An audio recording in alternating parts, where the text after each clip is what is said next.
L'islam politique, ça fait plus qu'un siècle. Il y a une montée réelle avec les frères musulmans. D'un côté, l'Égypte.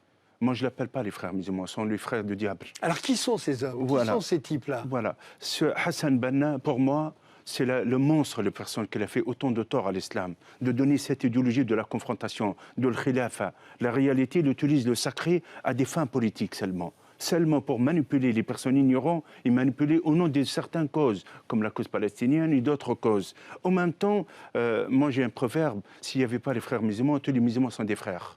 Parce que ce ne sont pas des frères. Ils font la division, la zizanie, guerre civile, la fitna qu'on appelle la fitna. Parce que la fitna en Algérie, il y a 200 000 morts. 200 000 morts juste en Algérie. Et aussi, de l'autre côté, depuis l'année 1979, malheureusement, la montée en Iran, le régime de Mollah. Parce que l'autre côté chiite, parce qu'il y a un côté sunnite, l'autre côté islam politique chiite, qui monte avec aussi cette vision rigoriste, cette vision de haine, de barbarie, de sauvagerie.